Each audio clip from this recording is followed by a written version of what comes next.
mean easygoing? Are you an easygoing person? Do you say yes to everything? La la la la la. This is great. I think I'm a bit like that. You are easygoing. Well, yeah, kind of. But I think over the years, I'm sort of learning to not be that easygoing and to be a little bit more assertive in deciding what I want. Assertive is a good word, and that's what Yes. we're going to be chatting about in this week's episode of Get Real with the English Sisters. Mind, health, anxiety. So everything to do with the mind, with your health, and hopefully helping you with your anxiety. Yes, it's just about daily life, isn't Daily it? life, Yeah, yeah. things that happen every Things day. that come up during the day. Little things. And today I was thinking about that, being easygoing. What is the price that we pay for being too easygoing? Yeah. And what do we mean by easygoing? Because I think everybody loves to be around somebody that's easygoing because they're easy. They're like they easy. say yes to everything. Well, okay. like, should we go to what restaurant should we go to? Is that one okay? Should we go to that one? And yeah, sure, that's fine. That's fine. That's fine. There's no objections. I wonder if sometimes if you're too easygoing, you compromise on what you really want, and people take you down where they want to go. Well, they definitely take you down well, I don't know if it's down, but they'll take you on that path. It's not necessarily down, but it could be on a different path. Sometimes I think it's actually really good when you're easygoing because it means you're not so fixed in your ways. And so you're sort of like more open to, should we go to, do you want to go and see that play or that thing or whatever it is? And you go. Because you kind of like not really set in your ways, but I don't know. I think there is a price. Does it take you down that price? Because sometimes you might think, well, I had a Chinese yesterday or whatever it is, Indian cuisine yesterday. Yeah. And I had Chinese cuisine or I had Korean or whatever it is, or pizza. And today I want to just stay home. But then you still go because you're easygoing. Sort of like, and the group of people and friends, they want to go. I wish I hadn't gone out. I mean, we have spoken about this before because maybe you had financial reasons to not want to go out because you were saving or something. Yeah. Does it compromise? Does it make you compromise being easygoing on your, on like where you want to be and where you want to go? I think it kind of does. I think you have to fight for what you want, really. And I mean, the word fight might seem rather litigious, but talking about fighting a lot in this 2025. I don't know. Yes, it's not a typical word I would actually use. No. Fight. What I mean is, you have to like be more assertive for what you want. I think, and speak up. Speak up. So if you are in a group of friends and you find that you're always following what they want to do, and I mean, I remember I used to do that a lot more when I was younger. When I used to be an air hostess and I used to fly around, there was always somebody that had a really strong opinion, especially about where we should go out in the evening. So there's 16 colleagues or something, and then we were a whole great, big group of people.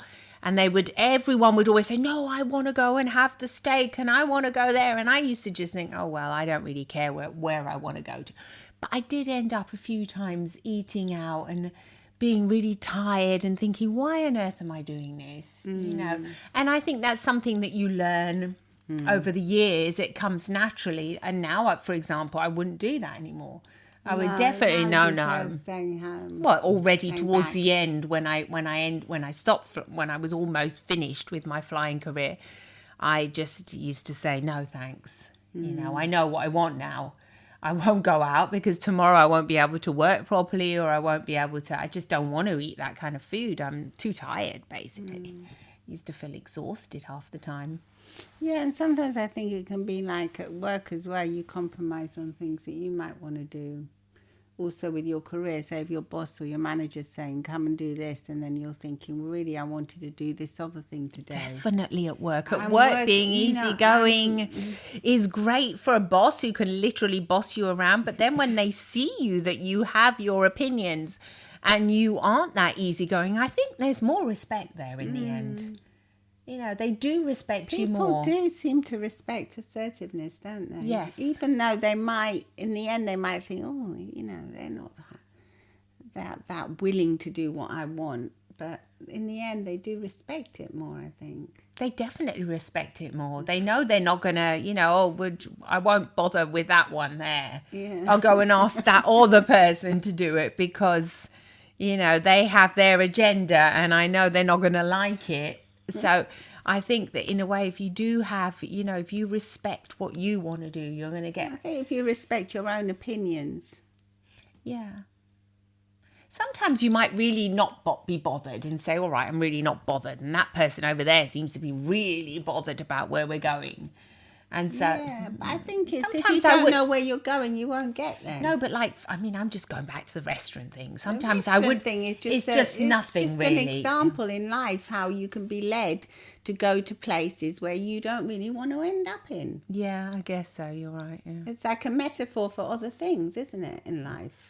I Because guess it can be in love relationships as well. You could be always the one to be compromising, Yeah. and always be justifying your partner Yes. for the only reason that you are so easygoing, and you've always just thought, well, okay, never mind, kind of thing. Exactly, But yeah. then afterwards, in the long term, resentment builds up, and bad habits are created in the Definitely, yeah. relationship, aren't they? It's best to catch it. If you do have that kind of personality that you do think, oh, I am really easygoing, then, you know, yes, advantages and disadvantages, but become aware of it. That's for sure. You know, Yeah, I because there think could be really good things, like what you were saying. You're flexible, you're Oh, willing yeah. to try new things. You haven't got limiting beliefs about certain things that, oh, no, I can't do that. I'm not doing that. I'm not good at that. You might think, oh, yeah, I'll give it a try. I'll give it a try. Yeah. I'll give it a try.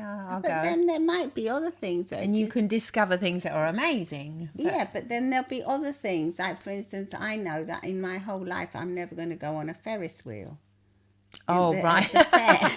A Ferris wheel. No, I say no to that because there's no need for me to experience that. I know I'm terrified. I do not need to overcome this fear. No.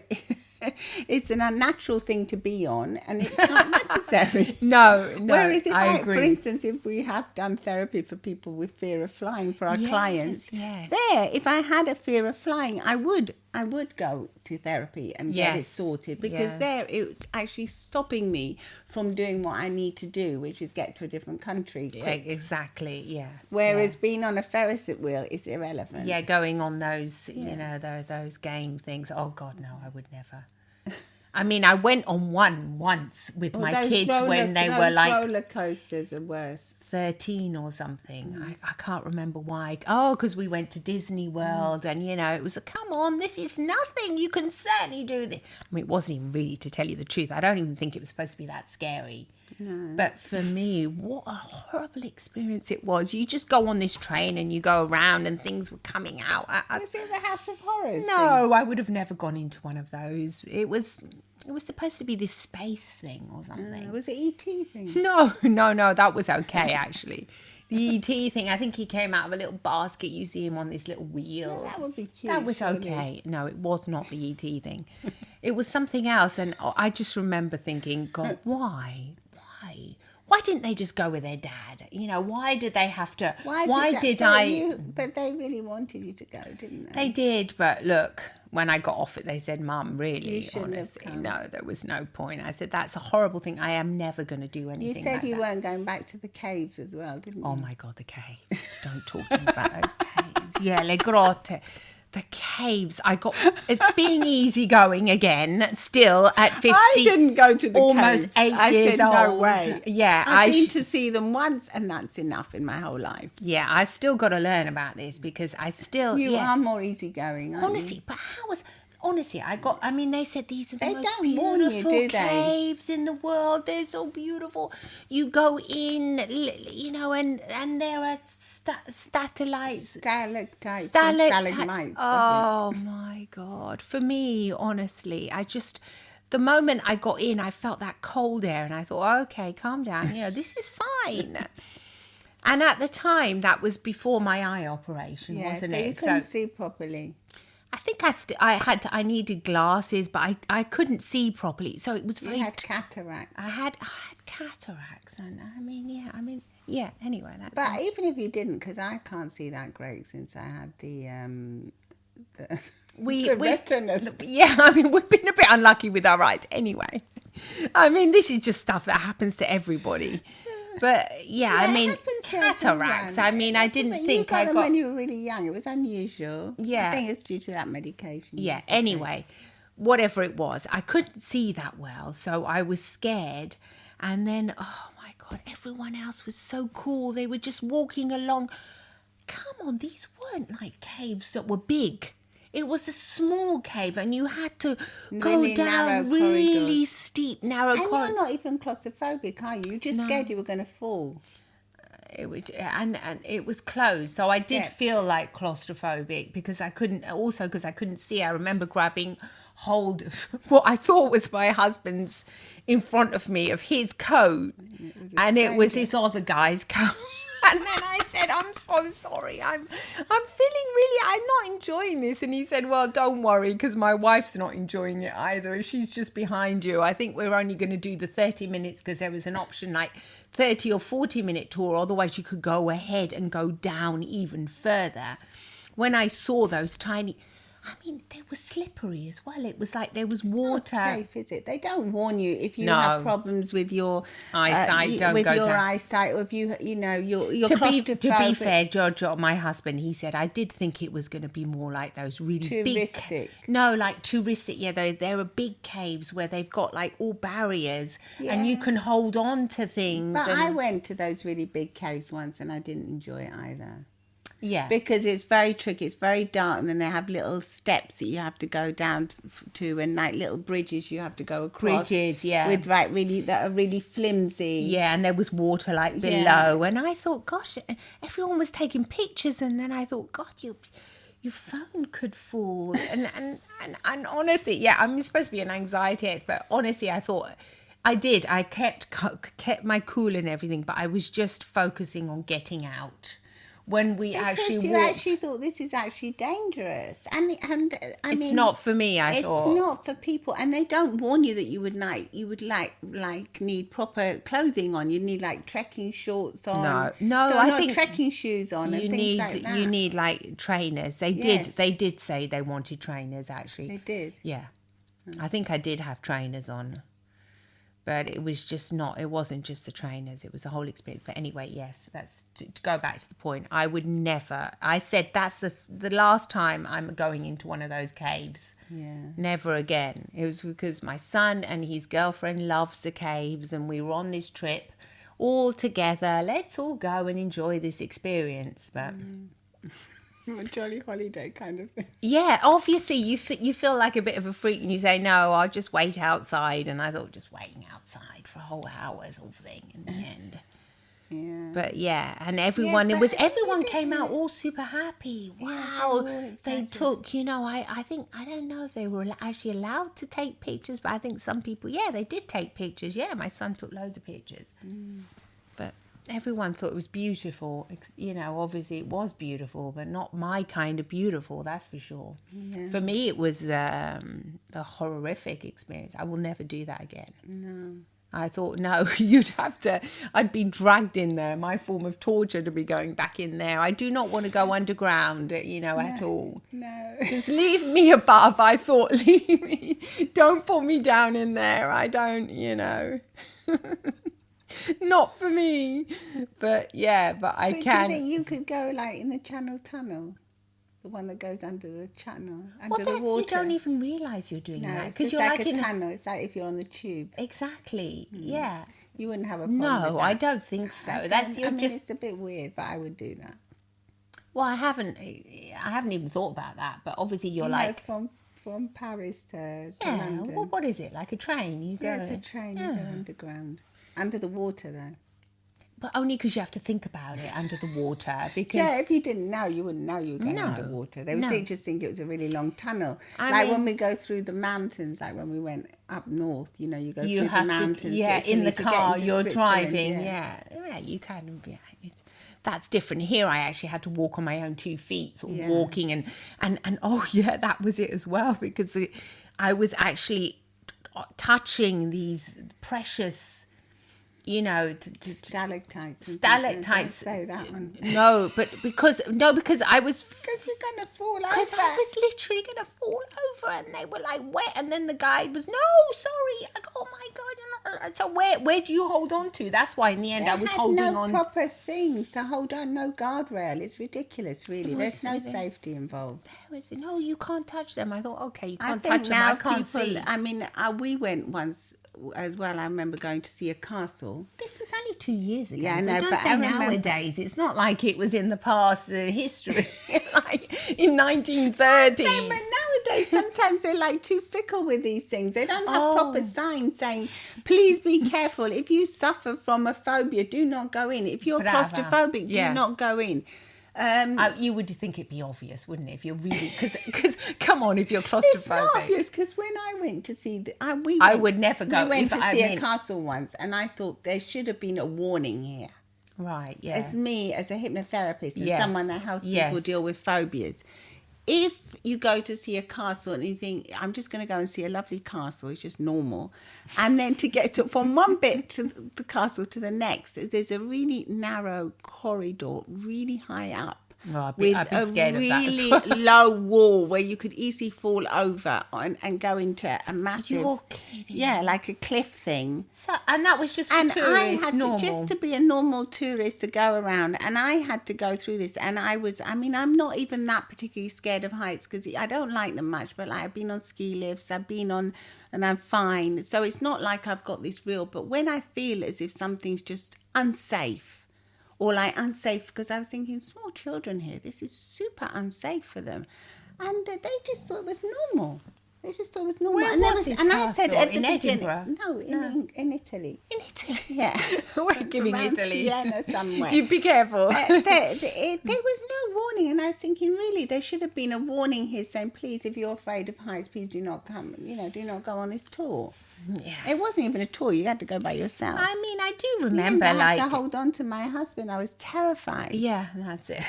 And try not to look, because Try it was not- horrific. God, you poor thing. No, I wouldn't have. Yeah, but then you're actually on the tour, so there's no way back, is there? It's a bit like that at the Vatican as well. I remember when you go up the steps, because I thought, okay, going up the steps, that's fine. You just go up the steps. That's until the scary top. as well, isn't it? But there is a balcony to get to the further bit that you have to go along. That's actually right at the top, and it hasn't got a very high railing, and it's really narrow, and it's Isn't that- inside the Vatican. Gosh. And yeah. I remember my sister-in-law she's very afraid of heights, much more than I am, and she was absolutely terrified. She practically wanted to go crawling along it. Oh, crawling. Yes, I understand that. And it was really awful for her. In the end, we had to help her, but it was terrible. I managed to do it, but I didn't like it. But it was Yeah. pretty. I would never go up there again now. No. I mean, So I'm actually that's scared why of I think heights again. I think they should have warnings. Please, if you Yeah. are afraid of heights, please note there is this part of the journey is where, you're not just in a turret walking up steps, which you think, okay, and then you've got the lovely balcony at the top, which is beautiful. No. You have to go along this little internal balcony that's really Yeah. just a fine Sometimes guardrail. they also have these like tiny spiral staircases, which are pretty creepy, Yeah. that take you all the way Yeah, to the they top, and they've do. got holes in them, haven't they? Yeah, these some of them have and got- they could. I mean, we're supposed to be anxiety. We are anxiety. But what we're trying what to. we're saying, if you do have anxiety about these things, avoid them. Just say, no, I'm not easygoing here. I'm not going up. Yeah, they're not And a there will be necessity. a lot of group pressure if you're in a group to say, Yes. come on, it'll be okay. No. it's I not do okay. actually remember that before I went into these caves, there was a group pressure. My Yeah. son, his girlfriend, my husband. Oh, they're beautiful. Yudka, be tranquila. What's There's wrong with you? nothing. Are you joking? It's really easy. It's just, of course, it's a tourist thing. How many? Look, that old lady's going in there. Do you think that she can do it? Why can't you do it? Sort of thing. And I was beginning to feel like some kind of I thought, what's wrong with me? Of course I can do it. Do I want to do it? That's a different question. And what kind of experience did I go through? And compared to other people that came out smiling, I mean, I was like, oh, just please. When I actually saw the sunshine at the end of it, I thought, God, I mean, I would rather be prepared. So if you know you're going in for this experience, okay, but prepare yourself. prepare yourself. Remember, you have to wear, water's going to fall on your head. I wasn't expecting that. No. Like the water the drops keep on falling, quite big drops as well. So you need a hood, and it's very cold. Oh, it's so cold and damp. Anyway, not good. If you do have a phobia about anything, we are available for hypnotherapy. Even though after hearing us, you think, oh, wait. No, but obviously if we did have a phobia, we would be able to. If it's something that you really want to get rid of. Yeah, I'm just saying, do not do things that there's no need for it. There are certain, like we want to call them phobias. I wouldn't say mine was a phobia. I would Just say a that fear. Just did not like it. And no common sense. Very unpleasant experience for me.